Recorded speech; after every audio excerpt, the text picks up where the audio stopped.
Hello students, uh, welcome to the my next video here. Now in this video I am going to discuss the same chapter. Will continue here, principle of inheritance and variation, and today we are going to discuss the process monohybrid cross and dihybrid cross conducted by Mendel. Okay, the basics of inheritance, basics of the Mendel's experiment we have discussed in the first video. Now in part 2 of this video I am going to discuss the monohybrid cross and dihybrid cross and the laws which came out, which are proposed by Mendel, that also we are going to discuss, and also we will be discussing the deviances, okay, of the Mendel's law. Fine. So first, the experiment that conducted by Mendel was monohybrid cross. Okay, so what is the meaning of monohybrid cross? In this experiment, what Mendel actually observed? He observed the inheritance pattern of one particular character for generations. Okay, he observed the inheritance pattern of one particular character for generations. That is the meaning of monohybrid. So mono means one, and hybrid, that is the cross that takes place, and through which the inheritance pattern of one particular character is observed. Now, what the experiment was? Mendel chose two pea plants, as you have already seen. Pea plants were chosen, garden pea chosen by Mendel. So one tall pea plant and one short pea plant. Pea plant is a dwarf, tall height and dwarf height. Short height pea plants were taken. So let me rub this the heading because it will take some more place to write. Okay. First, Mendel took a tall pea plant and a dwarf pea plant. Fine. The tall pea plant, tall height and dwarf height. It means both are representing height. One is tall, one is dwarf. So they are representing what? Height, means one particular character, that is height. And these are the traits: tall height and dwarf height. Okay, character remains same, height. So for the tall trait, the gene that was responsible, Mendel indicate it as capital T, capital T. He wrote the gene as capital T, capital T.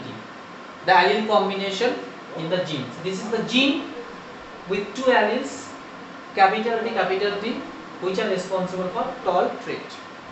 For dwarf trait, small t, this gene is responsible. So from the gene type, you can easily understand now that which is dominant trait, which is recessive trait. Dominant trait, this one, because this is written in capital, the alleles are in caps. Okay. Now these two plants, dwarf and tall, these two plants were crossed. So while crossing will take place in between what? Gametes. So let us produce the gametes first. So gametes are haploid in nature. So the gametes will be carrying one single allele, because both are same alleles. So each gamete will be carrying the same type of allele, that is capital T. And here the gametes will be carrying small t. Why single? Because gametes are haploid in nature. Okay. So both these are homozygous allele combinations. So all the alleles are same. So this type of allele will be carried by the gamete. In this case, all the gametes will be carrying small t, this allele. Now crossing in between the gametes, it is producing capital T, small t. T into T ultimately comes capital T, small t. This is the gene type comes. Okay, and this is in the F1 generation. F1 means filial 1, means the first generation. All the plants came with the genotype capital T, small t. That we can see here. Right? Now, if it is the genotype, okay, if this is the gene, it means all the plants which are produced in F1 generation, they all have the same genotype, capital T, small t. This gene is present. So it means what would be the phenotype of this gene? Means what would be the height of the plants then? If this is the gene, the height will be tall. 100% tall pea plants were produced in the first generation. This capital T responsible for tall height, small t responsible for dwarf height. But it is the recessive, this is the dominant.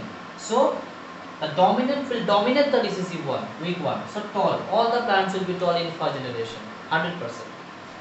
Now what he did, he crossed in between two tall plants of F1 generation. So it means what he did is that this is one plant, this is another plant.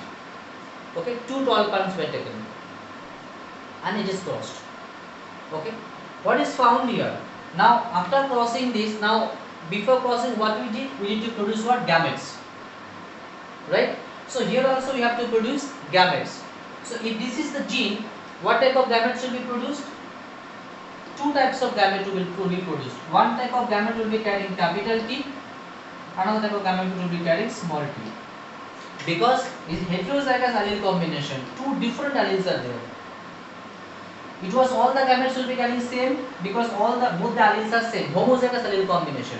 This is heterozygous allele combination. Two different alleles are there. So gametes will be carrying two different types of gametes. Some gametes will be carrying this allele. Some gametes will be carrying this allele.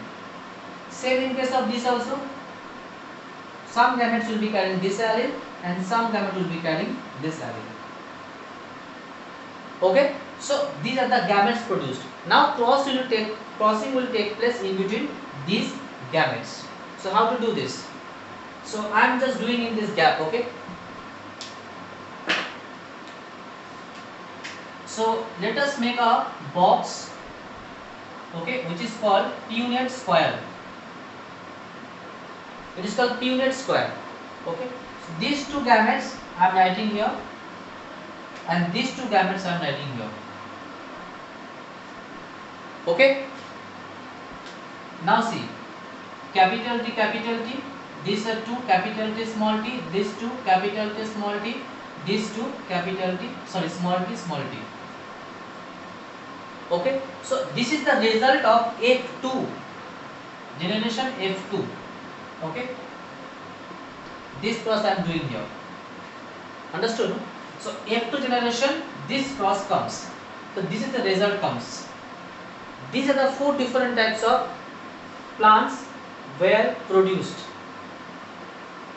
Okay, the four different types of the plants with these four different types of gene are produced. It means that four different types of expression will be there supposed to be. Now what happens? See here, what is the result? Now let me rub this part. I hope it is clear.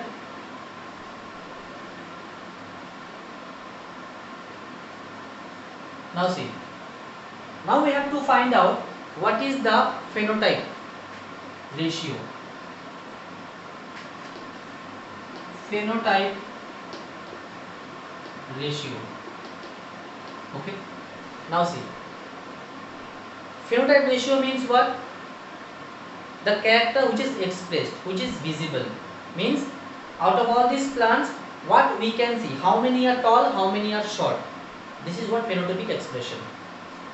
So 1, 2, 3, 4. Let us assume 100%, 25% each. Okay. Let us first take out the ratio here. So now this one, first one, capital T, capital P. What will be its expression? The plants will be tall or dwarf? Tall. So it is 1. Now these two, what will be the expression? What will be the plant height? Tall or dwarf? Tall, because one dominates the other one. 2. So 2 are there, so 2. And this is one going to be dwarf. So 1. So this is the ratio. This is the phenotype ratio. 1:2:1. Understood? It means that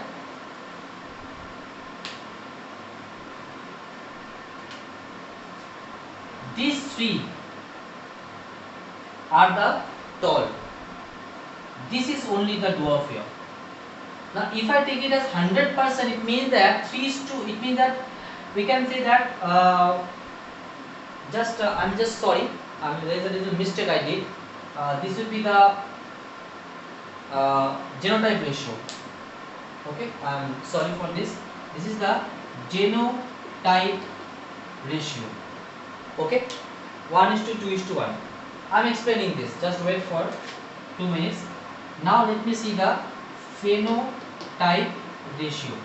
See, phenotype ratio, all these three are going to be tall. So 3:1. 1 is going to be the dwarf. Okay, so all these three going to be tall. So 3, and this is going to be dwarf. So 1. 3:1.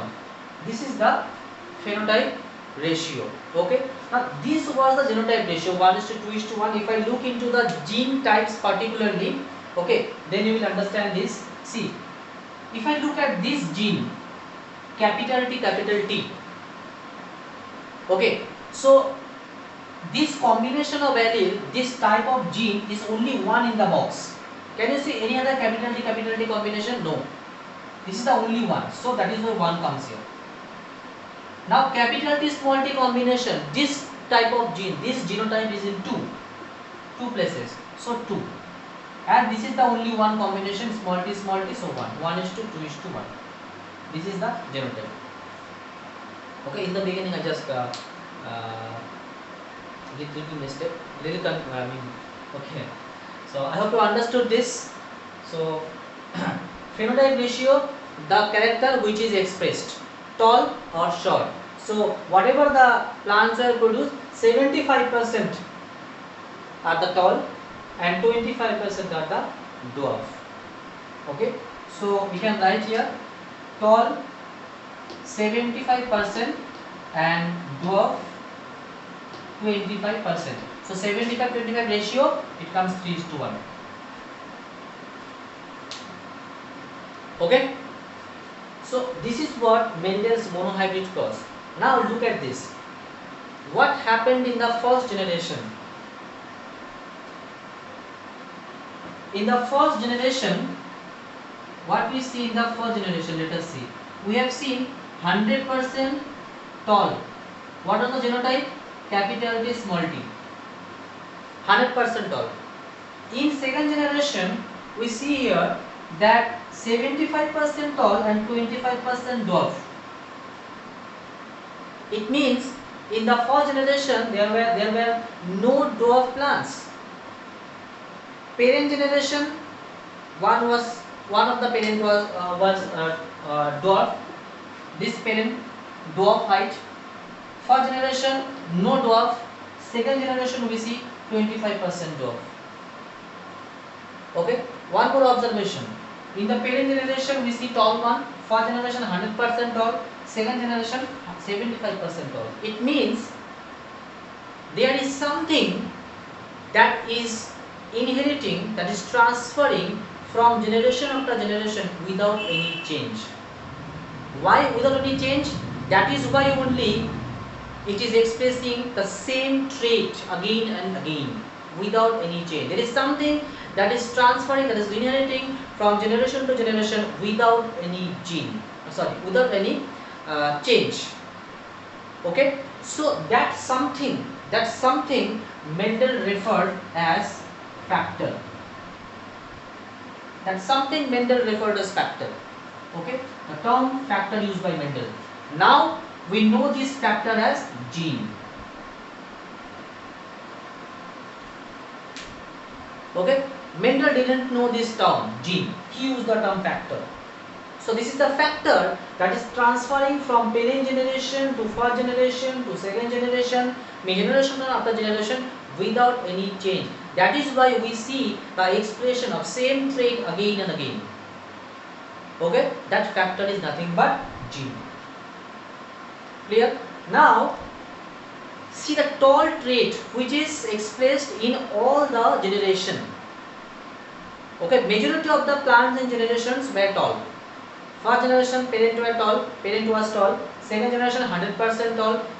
First generation. Second generation 75% tall. Majority of the plants were tall. It means tall is the dominant trait. This is for sure. Okay. Now look at the dwarf height. In the parent generation, one parent was dwarf. First generation, no dwarf.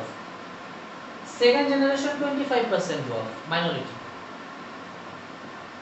It means that the dwarf trait, first of all, it is not expressing in all the generation. Okay, in F1 generation it was not there. Clear? Now see, now parent generation it was there, second generation it was there, fourth generation it was not there in between. Then one may ask questions that how this, if it is not there in first generation, it was just not there, all were tall in first generation, how come it here again comes in this second generation? Is it coming from the sky?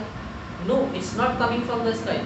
Now there's a logic to think about it. See, first generation one parent was dwarf. Okay, second generation 25 plants were dwarf. Now first generation it is not there. It doesn't mean that the trait, the gene was not there. It was absolutely there. Otherwise, there is no any other option, any other ways that the gene can come and express in the second generation. It must have transmitted from parent to first generation to second generation. It cannot jump the first generation. It cannot come directly from parent to second generation, right? In air, it is not possible. It must have inherited or transmitted from parent generation to first generation to second generation. This is the only way possible. Okay, just it happened that in first generation the character, the trait was not expressed. Simple. But the gene was there, but it was not expressed. Okay, why it was not expressed? Because it was a heterozygous allele combination.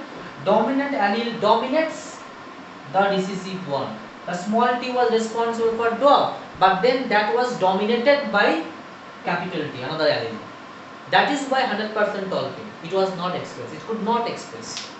Remember, recessive traits only expresses when there are two homologous, two homozygous recessive alleles. If the recessive alleles are present with dominant allele, according to Mendel, remember, according to Mendel, if recessive allele is with the dominant one, the recessive one will never express. The dominant one will be dominating the recessive one. Okay? But when the recessive alleles found together, two recessive alleles are together, okay, in that case, that recessive trait will express. That you can see here, right? Small t, two recessive alleles together. In this case, we see the expression, 25% expression, dwarf traits. This is the only way it expressed. Clear? In this case also, two recessive alleles together, that's why the parent was dwarf. So according to Mendel, okay, we can see here that the recessive allele, okay, is not expressed in the F1 generation, it came in the second generation. Now, on the basis of this entire experiment, monohybrid cross, Mendel, okay, came to a conclusion, okay, he proposed two laws. Okay. If you understood this monohybrid cross, then you will understand the laws. Mendel came up with laws of inheritance. The first law is the law of dominance. After this experiment only, as a conclusion, he proposed two laws. First is law of dominance, second is law of segregation. So let us see the first one, law of dominance. Okay. In the NCERT, what is written? Let me read the points. There are 3 points under law of dominance. First point, characters are controlled by discrete units called factors. We have discussed already that Mendel told about the factor. Characters are controlled by factor. So he thought that there is something that is coming from generation to generation and controlling over the characters. So expressing the characters in every generation. There is something, there is factor that is controlling, expressing the generations, expressing the characters from generation to generation. So first point, it is clear that he told about the factor, which is the factors which control over the characters expression. Second, factors occur in pairs. What I said, remember, the factor, now we know we know the factor as gene, and genes have how many alleles? 2 alleles. One gene carry 2 alleles. One gene consists of 2 alleles. Second point, factors occur in pairs. So it is clear, factor means now gene in pairs, right? Means two alleles. Pair of alleles form one factor or one gene. Done. Next, in a dissimilar pair of factors, number 3 point, in a dissimilar pair of factors, one member of the pair dominates the other. This point is very, very important. In a dissimilar pair of factor, one member, okay, dominates the expression of the other one. Dissimilar pair of factor. In first generation, it was capital T, small t. This is the dissimilar pair of factor, right? Two different alleles are there, dissimilar pair, which is also known as heterozygous allele combination. Remember this term. So in this case, in a dissimilar pair of factor, one will dominate the other. Mendel said one will dominate the other. So one will be dominating, one dominates here. So both the alleles cannot be expressed, only one will dominate in the expression. Okay, so keep in mind this third point, which is very, very important. Okay, these are the 3 points come under the law of dominance, and I hope we understood all the 3 points from the experiment, right? Okay, let me add into this point 2 more points here. In the second generation also we have seen, if you remember, capital T. Okay, 1:2:1, that 2 comes 2 genes, capital T, small t. That is also represents the tall one. Remember, one trait expressed. In this case also one trait expressed. In this case also one trait expressed, tall one. So it is matched with what Mendel said. Now the next is the law of segregation. Okay, law of segregation. Segregation means what? Segregation means separation. Segregation means separation. What Mendel said? Mendel said that while forming gametes, the alleles separate from each other. That's it. This is the law of segregation. While forming gametes, the alleles separate from each other. While forming gametes, the alleles separate from each other. Clear? This we have seen in the monohybrid cross. Understood? So in this case also same thing happens. While forming gametes, the alleles separate from each other. This is the law of segregation. In a simple language, this is the statement of law of segregation. Okay, I hope you understood this.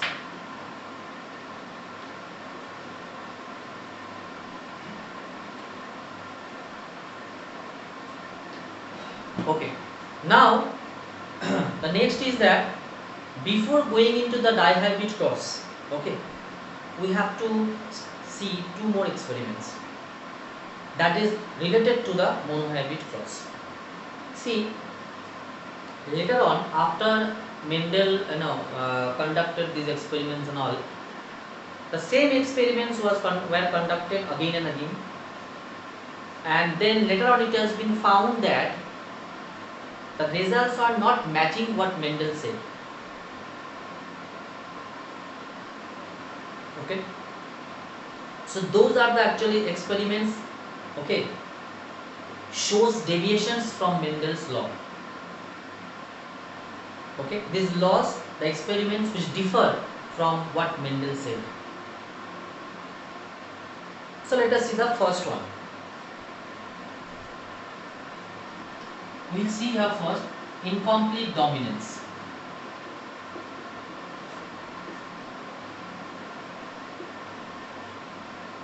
Okay, this experiment was done with a flower. Common name of the flower is the dog flower. which is also known as snapdragon, okay, or angelina, okay. So this flower was taken for the experiment, purpose of this experiment. What has been done? Two flowers were taken. One is the red flower, another is the white flower. Okay. The red flower is dominant, gene type is capital R. White flower is smaller. So we can understand this is dominant, this is recessive. When it is crossed, so gametes will be having only one type of allele, as we know already. So ultimately what it comes as a result of which capital R, small r in the F1 generation. Now, according to Mendel, what could be the phenotypic expression of this gene? What would be the color of the flowers produced in the F1 generation if the type of gene is this? According to Mendel, it is supposed to be what? Red, because R, capital R is for red one, small r for the white one. But as small r is the recessive one, so this one will dominate the smaller. So ultimately it is supposed to be red flowers, according to Mendel, right? But in this experiment, what it was found that the flowers were pink in color. All the flowers were pink in color. So here only first the Mendel's law of dominance is you can say denied. Okay, this is the deviations, that was what Mendel told. Now remember the third point what Mendel said. Okay, that in a dissimilar pair of factor, one will dominate the other. Remember that? Dissimilar pair of factor, one will dominate the other, means either red will come or white will come according to Mendel's law, but it is coming pink. Neither it is coming red nor it is coming white. It is coming something in between. Okay, so neither the red dominates properly nor the white dominates properly. Okay, both of them dominates incompletely. So there is a mixture that takes place and something, a new color came, that is the pink. So this is what is known as blending. Okay, little red came, little white came, mixed, blended, and it came pink. So neither of these two traits dominates entirely properly, incomplete dominance. Now let's see the second generation. Now what happens? Pink colors, pink flowers are crossed. So capital R smaller into capital R smaller, right? So as we know, what will be the gametes here? Some gametes will be carrying this allele, some gametes will be carrying this allele. Same here, some will be carrying this allele, some will be carrying this allele. So let's make the Punnett square. Okay. Capital R smaller, this gametes will be written here and this gametes will be written here. R, this R and this R. Look at this, the genotype, the gene combinations. Now see here, this came no doubt red, R it came red, the flowers were red, means 25%. 25% flowers came red. 100% if I include this box, then 25% is red flower. 25% smaller, it came white. It came white flower. So 25% is the white flower. These two, capital R smaller, according to Mendel is supposed to be what? Red. But what it came here? Pink. So 50% flower became pink in the second generation. So now if I take out the genotype and phenotype ratio in this case, what will come? What would be the phenotype ratio? Phenotype ratio, one red flower is to 50%, means two pink flower and one white flower. 1:2:1. Phenotype ratio. What is the genotype ratio here? Again, capital R, this combination is only 1 here, so 1. This is the same combination 2. This is the one single combination 1. So in this case, both the genotype and phenotype ratio came 1:2:1, 1:2:1. But according to Mendel, it's supposed to be, the phenotypic ratio is supposed to be 3:1. 3 red, this 3 is supposed to be red, and this is supposed to be white according to Mendel. But now this experiment proved wrong. Mendel's law proved wrong. Okay, this is the first deviations from Mendel's law. Clear? So if you understand the third point of law of dominance, you will see in this, you can understand from this experiment the number 3 point, okay, of the law of dominance is actually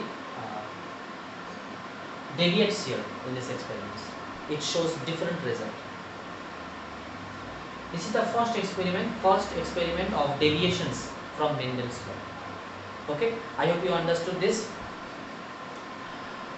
Okay, now see, now one more experiment is there that shows the deviations from Mendel's law. Okay, let me do this and then we will complete the video. Okay, this will be a little longer video. I hope that